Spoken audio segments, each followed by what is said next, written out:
Saudi അറേബ്യയിലെ യുവാക്കൾക്കിടയിൽ വിദേശികളെ ജീവിത പങ്കാളികളാക്കുന്നതിനുള്ള പ്രവണത വലിയ തോതിൽ വർദ്ധിച്ചു വരുന്നതായുള്ള കണക്കുകളാണ് പുറത്തുവരുന്നത്. 64.8% സൗദി പൗരന്മാരും രാജ്യത്തിന് പുറത്തുള്ള പങ്കാളികളെ വിവാഹം കഴിക്കാൻ താല്പര്യമുള്ളവരാണെന്നാണ് national centre for social studies and research അടുത്തിടെ നടത്തിയ പഠനത്തിൽ വെളിപ്പെടുത്തുന്നത്. ഇമാം മുഹമ്മദ് ബിൻ സൗദ് യൂണിവേഴ്സിറ്റിയിലെ ഡോക്ടർ മുഹമ്മദ് അൽതൗം നടത്തിയ പഠനത്തിൽ സൗദികളും സൗദികളല്ലാത്തവരും തമ്മിലുള്ള സ്നേഹബന്ധങ്ങൾ വലിയ തോതിൽ വർദ്ധിച്ചു വരുന്നതായി കണ്ടെത്തിയിട്ടുണ്ട്. ഇത്തരം ബന്ധങ്ങൾക്ക് പുറമെ രാജ്യത്തു നിന്നുള്ളവരുമായി വിവാഹബന്ധത്തിൽ ഏർപ്പെടുന്നതുമായി ബന്ധപ്പെട്ട് വരുന്ന വലിയ സാമ്പത്തിക ബാധ്യത, പ്രായമായ വ്യക്തികളുടെ പരിചരണ ആവശ്യങ്ങൾ എന്നിവ ഉൾപ്പെടെയുള്ള ഈ പ്രവണതയ്ക്ക് കാരണമാകുന്ന വിവിധ ഘടകങ്ങളും പഠനത്തിൽ കണ്ടെത്തിയിട്ടുണ്ട്. വിദേശത്ത് പങ്കാളികളെ തേടുന്നതിന് പ്രേരക ഘടകമായി കണ്ടെത്തിയത് സൗദികൾ തമ്മിലുള്ള മുൻ വിവാഹങ്ങളുടെ പരാജയം തന്നെയാണ് എന്ന് ഇതേ ഗവേഷണം ചൂണ്ടിക്കാട്ടുന്നുണ്ട്. അതിർത്തി കടന്നുള്ള വിവാഹങ്ങളുടെ ഈ വർദ്ധിച്ചു വരുന്ന പ്രവണത സൗദി കുടുംബങ്ങളുടെ സാമൂഹിക സാംസ്കാരിക ഘടനയിൽ ദീർഘകാല സ്വാധീനം ചെലുത്തുമെന്ന് പഠനത്തിന് നേതൃത്വം നൽകിയ ഡോക്ടർ മുഹമ്മദ് അൽതൗം അഭിപ്രായപ്പെടുന്നുണ്ട്. വിദേശികൾക്കായുള്ള വിവാഹ ബന്ധങ്ങൾ രാജ്യത്തെ പൗരന്മാർ കാത്തുസൂക്ഷിച്ചു വരുന്ന പരമ്പരാഗത ആചാരങ്ങളിൽ വെള്ളം ചേർക്കപ്പെടാൻ ഇടയാക്കുമെന്ന അഭിപ്രായം ഉയരുന്നുണ്ട് എങ്കിലും അത് സമൂഹത്തിൽ കൂടുതൽ സാംസ്കാരിക വിനിമയവും തുറന്ന മനസ്സും വളർത്തിയെടുക്കാൻ സഹായിക്കുമെന്നും പഠനം കണ്ടെത്തുന്നുണ്ട്. ജനറൽ അതോറിറ്റി ഫോർ സ്റ്റാറ്റിസ്റ്റിക്സിന്റെ 2020 അനുബന്ധ റിപ്പോർട്ടിൽ സൗദി ഇതര പങ്കാളികൾ ഉൾപ്പെടുന്ന 4502 വിവാഹ കരാറുകൾ സൗദി നീതിന്യായ മന്ത്രാലയത്തിൽ രജിസ്റ്റർ ചെയ്തിട്ടുണ്ട്. ഇത് അത്തരം വിവാഹങ്ങളുടെ വർദ്ധിച്ചു വരുന്ന വ്യാപനത്തിന് അടിവരയിടുന്നതായി ഇതുമായി ബന്ധപ്പെട്ട് പ്രവർത്തിക്കുന്നവർ അഭിപ്രായപ്പെടുന്നുണ്ട്.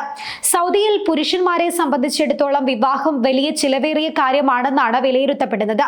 പുരുഷൻ സ്ത്രീക്ക് വിവാഹവേളയിൽ നൽകേണ്ട മഹറുമായി ബന്ധപ്പെട്ടാണിത്. യുവതികൾ വലിയ തുക മഹറായി ആവശ്യപ്പെടുന്നതാണ് ഇതിന് കാരണമായി ചൂണ്ടിക്കാണിക്കപ്പെടുന്നത്. മാത്രമല്ല, സൗദി യുവതികളെ വിവാഹം ചെയ്യുന്നത് അവരുടെ ജീവിത ചെലവ് കൂട്ടാനും കാരണമാകുന്നുണ്ട്.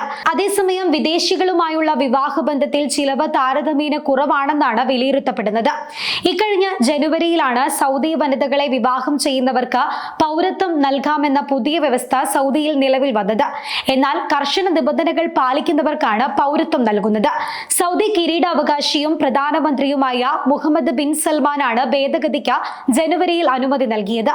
സൗദി വനിതകളെ വിവാഹം കഴിച്ച് രാജ്യത്ത് കഴിയുന്നവർക്ക് ആശ്വാസം നൽകുന്നതായിരുന്നു ഈ പുതിയ ഉത്തരവ്. എന്നാൽ പൗരത്വം ലഭിക്കുന്നതിനുള്ള പ്രധാന നിബന്ധനകൾ ഇവയാണ്. അപേക്ഷകന് സൗദി ഇഖാമ അഥവാ താമസരേഖ ഉണ്ടായിരിക്കണം. 10 വർഷമായി സൗദിയിൽ താമസിക്കുന്നവരായിരിക്കണം. പെരുമാറ്റ ദൂഷ്യത്തിനോ ക്രിമിനൽ നടപടികളുമായി ബന്ധപ്പെട്ടുള്ളതോ ആയ കേസുകൾ ഉണ്ടായിരിക്കരുത്. 6 മാസത്തിലേറെ ജയിലിൽ കഴിഞ്ഞവരാകരുത്. അറബി ഭാഷ നന്നായി അറിഞ്ഞിരിക്കണം. രാജ്യത്തിന് ആവശ്യമായ തൊഴിൽ ചെയ്യുന്നയാളാകണമെന്നുമുള്ളതാണ് ചട്ടങ്ങളിൽ പറയുന്നത്. അതേസമയം സ്വദേശിയായ മാതാവിന്റെയും വിദേശിയായ പിതാവിന്റെയും മക്കളായി സൗദിയിൽ ജനിച്ചവർക്ക് പൗരത്വത്തിനായി അപേക്ഷിക്കാനുള്ള അവസരവും സൗദിയിലുണ്ട്. ഇതിനും ചില വ്യവസ്ഥകൾ പാലിച്ചിരിക്കണമെന്ന് മാത്രം. പൗരത്വത്തിന് അപേക്ഷിക്കുമ്പോൾ പ്രായപൂർത്തിയായിരിക്കണം. കുറഞ്ഞത് 10 വർഷമായെങ്കിലും സൗദിയിൽ താമസിക്കുന്നയാളായിരിക്കണം. നല്ല പെരുമാറ്റവും ഉണ്ടായിരിക്കണം. 6 മാസത്തിൽ കൂടുതൽ തടവ് ശിക്ഷ അനുഭവിച്ചവരാകരുത്. രാജ്യത്തിന് ആവശ്യമായ തൊഴിൽ ഏർപ്പെടുന്നയാളാകണം. അറബി സംസാരിക്കാനും എഴുതാനും വായിക്കാനും അറിഞ്ഞിരിക്കണം. അപേക്ഷിക്കുന്നയാൾ റെസിഡന്റ് പെർമിറ്റ്, പാസ്പോർട്ട് തുടങ്ങിയ രേഖകൾ അപേക്ഷയ്ക്കൊപ്പം ഹാജരാക്കുകയും വേണം.